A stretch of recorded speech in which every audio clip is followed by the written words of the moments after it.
De retour ici à Troyes, au Stade de l'Aube, pour la suite de notre grande soirée débat électoral pour les élections municipales 2020.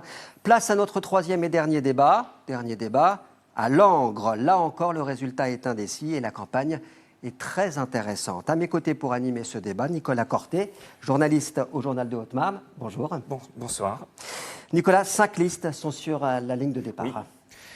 Sophie Delon, le maire sortante depuis 2014, qui se présente pour sa succession à la tête de la liste Notre Parti, c'est Langres, classé divers centres. Bonsoir. Bonsoir. Paul-Henri, bonsoir. Pâtissier historique de la Cité, jusqu'à votre retraite l'année dernière, et président de l'Union des commerçants pendant de longues années. Vous êtes à la tête de la liste Langres pour tous, classée Union de la droite. Sophie Besson, bonsoir. Bonsoir. Le Rassemblement national présente pour la première fois une liste à Langres. Vous en êtes à sa tête et vous ne vous étiez jamais engagé politiquement jusque-là. Anne Cardinal, bonsoir. Bonsoir. Actuel membre de l'opposition, membre du Parti socialiste, vous êtes à la tête d'une liste Union de la gauche. Engageons-nous ensemble. Benjamin Morel, bonsoir. Bonsoir à tous. Alors, la liste Maintenant j'agis que vous menez s'inscrit dans la mouvance participative qui essaime en France pour ces élections municipales et au cours d'un vote interne, les membres de la liste vous ont porté à sa tête. Alors tout le monde connaît Langres qui culmine à 458 mètres d'altitude. C'est l'une des villes les plus hautes de Champagne-Ardenne. On connaît son soleil, cette sculpture de l'autoroute. On connaît aussi son fromage et ses remparts. Langres, ville d'art et d'histoire. Mais derrière ce décor idyllique, les candidats font campagne sur une réalité plus compliquée. Quelle sera votre première action? Paul-Henri. Eh bien, si nous sommes élus à l'issue des élections, nous avons déjà l'intention de changer la méthode. Trouver avec la nouvelle équipe les moyens de fonctionner et avec les Langrois et dans leur intérêt.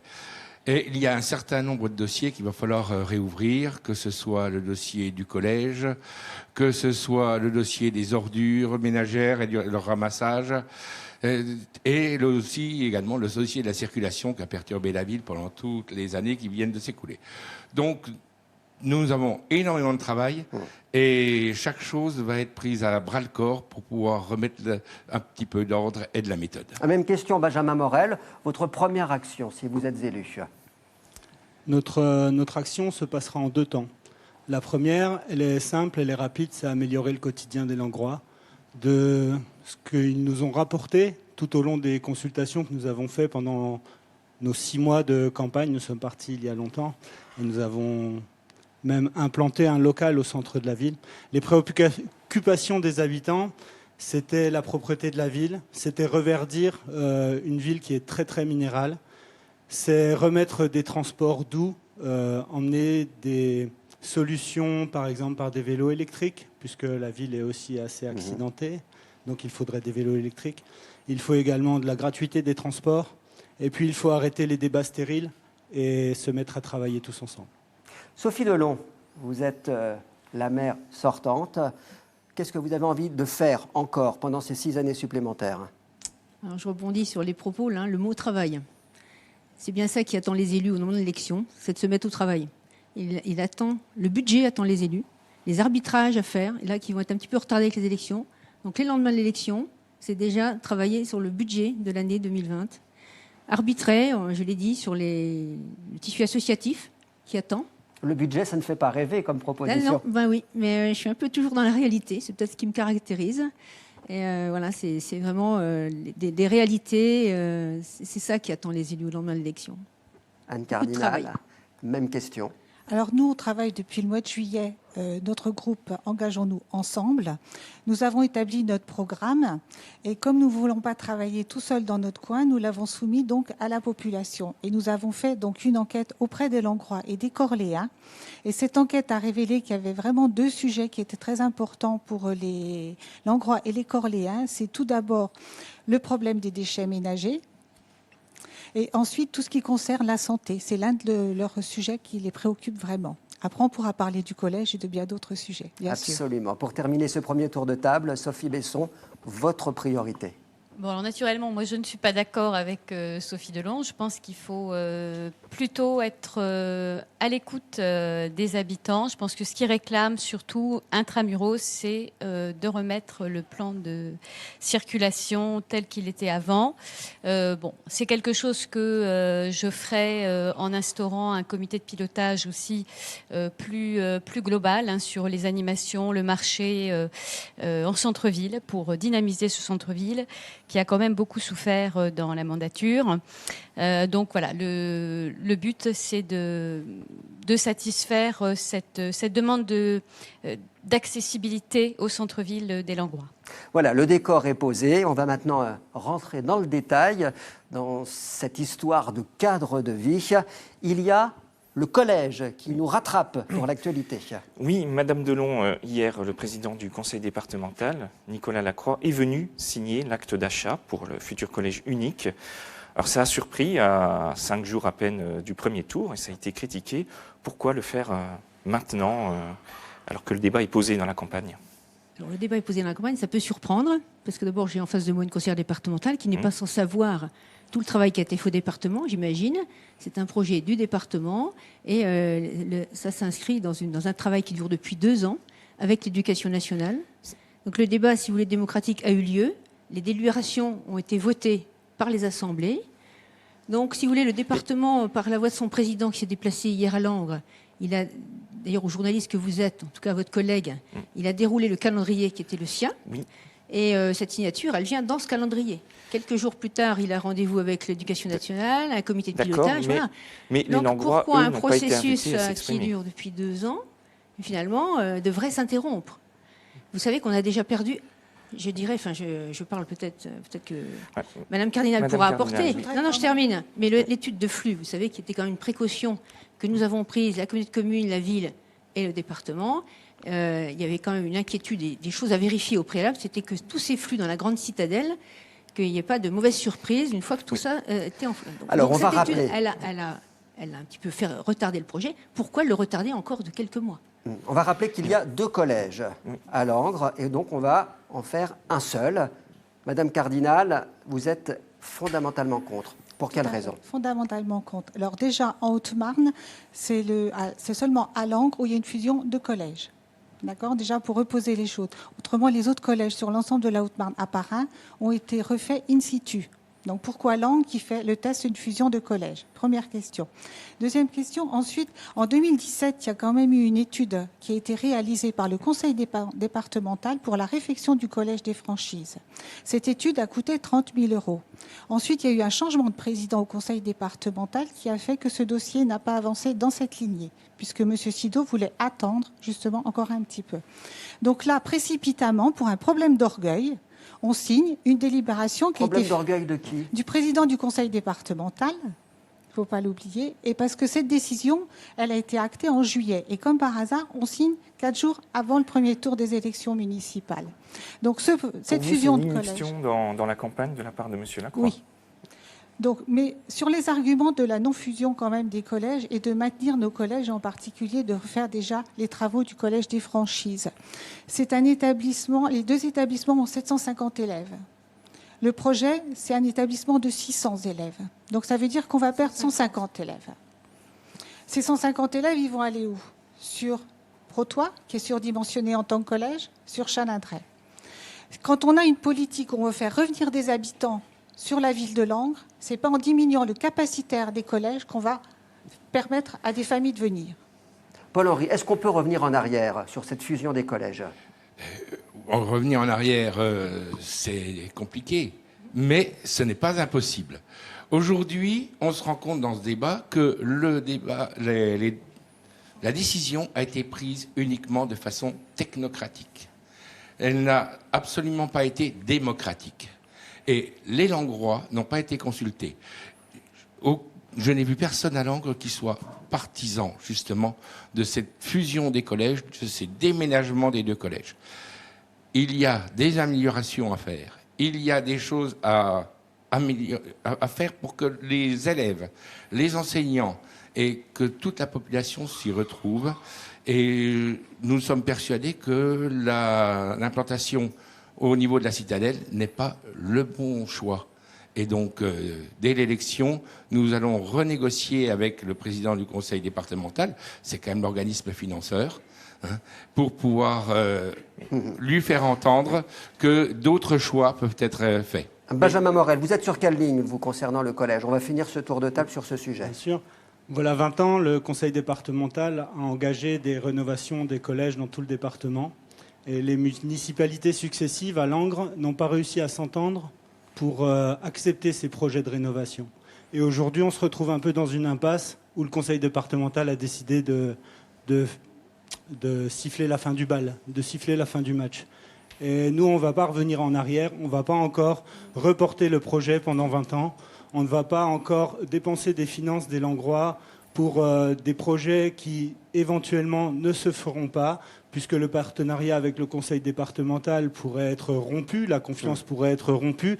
Donc nous allons nous tourner plutôt vers l'avenir, essayer de faire entrer Langres dans le XXIe siècle pour accueillir au mieux les parents, les collégiens, les enseignants. Et puis il y a un énorme enjeu pour la rénovation du collège d'Hydro qui est au centre-ville, qui pourrait être vraiment un phare d'attraction, un lieu de rencontre, un lieu de partage, un lieu de culture, d'associatif, de partenariat public-privé. C'est plutôt dans cette optique et vers ce regard-là que nous nous tournons. Au Rassemblement national, Sophie Besson, qu'en pensez-vous? C'est-à-dire qu'on a quand même un petit souci de... ça manque quand même cruellement de bon sens. On ne voit pas pourquoi on devrait construire un bâtiment à cet emplacement-là, alors même qu'il y a déjà un projet de fusion aussi au niveau des lycées, donc quand même des locaux qui sont déjà bien habilités pour des populations scolaires. Donc ça manque cruellement de bon sens. Donc moi, je m'interroge quand même sur cet aspect-là. Pourquoi ça a été décidé en ce sens-là ? On ne construit pas. On reconvertit une citadelle, oui, mais, des bâtiments militaires. Enfin, on ne construit pas. Il y a quand même des travaux de Un refondation. Oui, non, rien qu'un gymnase. Oui, ben c'est quand même déjà lourd, je pense. Comment ça, c'est loin? C'est quand même dommage que vous refusiez un projet pour les collégiens. Comment est-ce que vous n'oubliez pas un petit peu la condition des collégiens actuellement? Mais vous la connaissez pas tellement. Moi, je pense que la problématique, c'est surtout une problématique d'économie aussi. Je pense que c'est quand même assez lourd comme budget. Il y a quand même largement des locaux de la place à Langres, notamment justement sur ces lycées-là. Il y a eu un comité de pilotage qui a été instauré. On est dans les collèges, on ne parle pas des lycées. Oui, mais enfin, le lycée est amené à bouger aussi, vous le savez. Bon, aujourd'hui, donc c'est pas l'ordre du jour. Je ne vois pas pourquoi on est obligé de refaire encore des constructions. Tout ça, ce sont des finances. Tout ça reconvertit un bâtiment militaire. Arrêtez de parler de construction. Donc, il y a quand même des travaux. On ne vous mettra pas d'accord sur ce sujet-là. On va passer à un autre Je voudrais juste sujet. On va se terminer parce qu'il y a évidemment beaucoup de thèmes à aborder encore lors de ce débat, et notamment le plan de circulation. Là encore, on ne va pas vous mettre d'accord parce que ça fait énormément parler à Langres. Madame Cardinal. Alors effectivement, le plan de circulation a été aussi décidé de manière unilatérale, comme toutes les décisions qui sont prises depuis cette mandature, depuis 2015. Du coup, Alors on propose, nous, en concertation avec les commerçants, parce que c'est quand même les premiers aussi impactés par ce plan de circulation, et les Langrois, et ça a bien été aussi retracé dans nos sondages, puisque l'enquête montre qu'il y a plus de 80% des Langrois qui veulent que le plan de circulation revienne à ce qu'il était auparavant, c'est-à-dire refaire une boucle nord-sud. Mais il y a non seulement le problème de circulation, mais aussi tout le problème de stationnement dans la rue Diderot et sur la place Diderot. Monsieur Henry, vous qui avez été commerçant, le plan de circulation, j'imagine que ça touche cette catégorie de la population particulièrement. Le plan de circulation a impacté le bon fonctionnement du commerce à Langres, mais pas seulement. Tous les habitants des quartiers nord se sont retrouvés lésés et ils n'ont plus pu accéder à leur domicile aussi facilement qu'avant. La remise à plat du plan de circulation, c'est quelque chose de très simple à réaliser. Il y a quelques panneaux, mais je pense qu'il faut prendre les choses avec un peu plus de fond et puis retravailler complètement l'organisation du centre-ville. y maintenir de la fluidité, permettre de l'accessibilité, retravailler le stationnement avec un équilibre entre les parkings extramuros qui sont là pour tous nos visiteurs, que les résidents puissent aussi trouver un parking résidentiel à terme qui leur permettra de ranger leur voiture facilement et de façon sécurisée. Et comme ça, Langres sera aéré et aura toute possibilité de fonctionner comme il faut. Nicolas. Mais est-ce qu'en période touristique aussi, il ne serait pas légitime d'imaginer un centre-ville un petit peu plus réservé aux piétons? Langres est une ville touristique. Langres est une ville touristique. Les piétons ont toute facilité de se promener dans Langres. On a le plus grand secteur piéton de toutes les villes du département déjà, avec les remparts et le quartier rue Jean Roussat et Boucherie. Sophie Besson, qu'allez-vous faire pour ce centre-ville et ce plan de circulation? Je l'ai dit tout à l'heure, c'est remettre l'ancien plan de circulation en place. Bon, actuellement, il y a quand même beaucoup de sens interdits partout, que Madame Delon d'ailleurs prend à contresens en vélo. Bon, ceci dit, non, je vous charrie. Non, mais je vous charrie. Je vous charrie, mais c'est pas, voilà. Donc remettre donc le plan de circulation. Bon, après, c'est vrai que encore une fois, c'est mettre en place quand même un comité de pilotage, encore une fois, sur le marché, sur vraiment les activités du centre-ville, dans lequel seront membres à la fois le président de l'UCIA et puis d'autres acteurs, des délégués de quartier également, des personnes qui pourront revenir sur cette décision si toutefois elle ne s'avérait pas aussi judicieuse que prévu. Benjamin Morel, le centre-ville, la circulation, l'attractivité du centre-ville. Je vous remercie d'évoquer ce sujet. Pour moi, c'est symptomatique d'une méthode de gouvernance et de prise de décision qui ne peuvent plus aller dans la politique aujourd'hui. Moi, je suis ici, non pas parce que je me suis déclaré tête de liste, comme l'a dit, mais parce que 20 ou 30 colistiers m'ont porté à la tête de cette liste, parce que notre méthode de gouvernance, elle remettra l'habitant et le citoyen au cœur de la prise de décision, parce que les habitants pourront faire partie des commissions de travail qui proposeront les projets, qui pourront emmener une viabilité ou une viabilité au projet, et le conseil municipal n'aura qu'à valider ces projets. Mais ils doivent émaner de l'habitant et du citoyen. Et cette méthode de gouvernance qui fait que nous décidons que le centre-ville doit être piéton, que telle ou telle rue doit être interdite, nous ne pensons pas que ce soit la bonne méthode. Sophie Delon, votre réélection se joue-t-elle sur le plan de circulation? Je pense que la campagne m'a montré que c'était un élément important. Alors, je vais apporter quelques précisions. Alors moi, j'écoute tous les Langrois. J'écoute pas un tel ou un tel ou un tel. J'écoute tous les Langrois et j'essaie de conjuguer que tout le monde partage, le fait que tout le monde puisse partager l'espace public. Sur la méthode, puisque c'est revenu beaucoup dans le débat, tout le monde le sait, la presse d'ailleurs m'a gentiment communiqué sur un appel aux Langrois pour venir s'exprimer dans un comité consultatif. C'est un mot un petit peu technique. Mais la méthode, je suis un petit peu surpris, je ne vous ai pas vu, ni les uns les autres. Encore une fois, la communication de la ville vers les habitants est nulle. Elle est zéro, personne n'a été averti de ce que vous avez fait pendant votre mandature, Madame Delon. On ne lit pas assez le JHM. Et toutes les décisions non, je peux m'exprimer. Vous avez n'ont pas été suivies. Donc Madame Delon va se défendre. Il y a eu un comité consultatif qui a été créé. Je pense que ça ne s'est pas bousculé. Et les uns et les autres, là, vous êtes très nombreux maintenant, mais sur le moment, il n'y a pas eu grand monde. Le plan de circulation a quand même été décidé avant l'instauration du comité consultatif. Oui, mais il a été instauré, vous savez la raison pour laquelle il a été instauré. Quand je suis arrivée en 2014, vous êtes aux premières loges, puisque vous donnez vos bureaux sur la place d'Hydro, vous n'êtes pas sans savoir, et je vous ai présenté l'autre jour des petites brochures, des petites coupures de journaux, où les travaux avaient conduit finalement à une joyeuse pagaille, avec du stationnement anarchique, de la vitesse. Chaque Langrois le constate. Et Langrois, parce que moi, j'ai pas besoin de sondage. Il y a quand même eu une manifestation assez importante. Je les vois tous les jours. Quand même, Laissez-moi finir. Je les vois tous les jours, les Langrois. Je suis dans la rue tous les jours, en vélo. Et donc, je les entends. Et bien, ils se plaignent de la vitesse. et ils se plaignent du stationnement anarchique. Les personnes qui vont à l'hôpital ne trouvent pas à se garer. Donc j'entends bien, vous vous occupez d'une catégorie des personnes, mais moi je suis maire et je dois m'occuper de l'ensemble des Langrois. C'est 800 personnes sur Donc Langres, ce plan de circulation, il a été mis par obligation, puisque d'ailleurs mon prédécesseur avait fait une étude qui est gentiment restée dans les tiroirs. Elle date de 2011, je la tiens à la disposition de tout le monde parce que personne n'est venu chercher les documents. Suite à ça, le plan de circulation, en 2015, il a essayé d'apporter des améliorations. Il a été d'ailleurs amélioré, on me l'a un peu reproché, une succession de fois.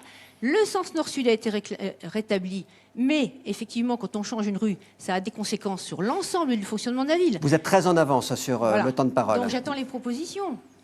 Allez, dernier thème, c'est la méthode. parce qu'il faut qu'on avance également, c'est la démographie, parce que finalement la démographie, c'est à cela que l'on juge la vitalité d'un bassin de vie. Langres compte 7730 habitants, c'est en baisse constante. Comment on la rend plus attractive? Comment on fait venir les gens? Monsieur Henry. Langres est un virage aujourd'hui avec l'ouverture du parc national. Le parc national, ça est une chance pour Langres et tout son territoire. Le développement du commerce, le développement de l'activité sur Langres doit passer par le parc national et avec le parc national, en partenariat avec tous les acteurs du tourisme du secteur. Très vite, chacun, Benjamin Morel, là-dessus. Oui, très vite. Le développement économique et la démographie, très vite. Moi, il me semble qu'il faut créer une agence de développement économique en partenariat étroit avec Business Sud Champagne, qui fait déjà un partenariat Troyes-Chaumont. Et puis, il faut également, évidemment, engranger un grand plan de tourisme et de communication sur le tourisme, mais qui doit vraiment dépasser les frontières et qui doit appeler nos voisins européens du Nord à venir passer des séjours à Langres et qui sera une porte d'ouverture vers le Sud. Anne Cardinal. Alors, en plus du parc national qu'a souligné M. Henry, nous avons deux axes aussi qui sont très importants pour le développement de Langres. C'est la poursuite du projet de la 2x2 voies en direction de Vesoul pour la pérennité de nos entreprises, ça c'est vital. Et d'autre part, le contrat de réciprocité avec la métropole de Dijon pour pouvoir faire venir des entreprises de Dijon. Sophie Besson. Oui, enfin, ça fait un petit moment quand même qu'on nous la vend, cette 2x2 voies. Je ne sais pas si, si vous aurez le soutien nécessaire pour le faire. Toujours est-il que moi, je pense qu'il faut réinvestir sur le culturel. Il n'y a que le tourisme qui peut véritablement être attractif pour cette ville.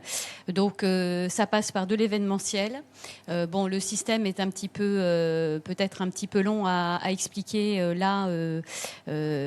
En juste brièvement en quelques mots, le but c'est de ne pas évidemment plomber les finances de la ville, ça doit être effectivement tout à fait maîtrisé, mais en dehors de ça, effectivement faire venir des professionnels qui puissent véritablement soutenir le tissu associatif dans l'événementiel. Il y a aussi les camping-caristes qui sont quand même plus qu'ailleurs. C'est quand même plus 18,5 points de camping-caristes par rapport à la région. C'est terminé, Madame Besson, c'est quasiment la fin de nos échanges. On le voit, la campagne électorale est animée à Langres. Je vais vous demander de livrer un dernier exercice, celui de conclure. Vous avez 30 secondes chacun, pas une de plus, pour votre message. L'ordre a été tiré au sort tout à l'heure et c'est vous qui commencez, Anne Cardinal. Alors, ce mandat, c'est un mandat essentiel pour l'avenir de Langres dans les 20 ans qui viennent. Voter pour notre liste, c'est voter pour une équipe d'hommes et de femmes sincères et compétents et complémentaires. Et on souhaite utiliser nos connaissances pour les dossiers qui seront pour protéger les intérêts et le quotidien des Langrois. Nous sommes l'élan nouveau et ambitieux qu'il faut aux Langrois pour faire face aux transitions essentielles à venir pour le rayonnement de Langres et du territoire, tant économique, écologique que touristique, sans augmenter les impôts. Alors le 15 mars, votez Anne Cardinal, ne vous trompez pas, engageons-nous ensemble. Paul-Henri, à présent, vos engagements face aux Langrois. Préoccupés par l'avenir de Langres, nous serons à l'écoute de tous les Langrois en changeant la méthode et en travaillant pour Langres et ses intérêts. Il faut du changement et je serai, avec le soutien des Langrois, un maire disponible et pugnace pour défendre les projets pour lesquels nous aurons été élus. Pour bâtir l'avenir, croyons aux formidables atouts de Langres, atouts touristiques et industriels, son patrimoine et ses associations, et surtout les Langroises et les Langrois. On en vient à Sophie Delon, 30 secondes face aux Langrois. Alors, pour ma part, je tiendrai les finances, le nerf de la guerre, comme je l'ai fait depuis 6 ans. Le collège d'Hydro, notre collège d'Hydro deviendra un écoquartier. Il a fini les portes fermées. Les portes seront ouvertes toute l'année, puisque ça abritera des associations culturelles, du logement, des ateliers boutiques. La citadelle et les quartiers neufs ne feront plus qu'un quartier, puisqu'on a déjà une voirie qui va relier les 2 quartiers. Seront construits un nouveau bâtiment qui abritera la supérette, la maison de quartier avec un point chaud. C'est un grand projet de ville, c'est l'avenir de la ville. Benjamin Morel à présent. La liste Maintenant j'agis, la liste participative représente tous les quartiers, toutes les catégories socio-professionnelles et toutes les couleurs politiques de la ville de Langres. Si je suis là ce soir, c'est parce que nous voulons une meilleure communication entre les élus et les citoyens. C'est parce que nous voulons une meilleure transparence des décisions politiques, parce que nous voulons une horizontalité des décisions. Un conseil municipal, ça peut être passionnant, ça peut être constructif si vous y amenez votre pierre, si vous posez votre pierre à l'édifice. Sophie Besson, à présent. Alors, vous rappelez que mon programme, c'est la sécurité, des projets structurants pour la ville de Langres. C'est aussi recréer le lien entre le centre-ville, les faubourgs et les quartiers neufs, qui ont subi effectivement pendant cette mandature cette absence de lien. Et puis surtout, votre plus grand ennemi, c'est l'abstention. Il faut absolument que vous alliez voter. L'immobilisme, c'est ça qui va être un facteur aggravant pour la ville de Langres. Les jeux sont faits, c'est la fin de ce débat consacré à la ville de Langres en collaboration avec le journal de la Haute-Marne. Merci Nicolas Corté. Merci à vous 5 d'être venus à Troyes au Stade de l'Aube où se sont passés ces 3 débats au Bois et au Marnais. À dimanche pour le premier tour.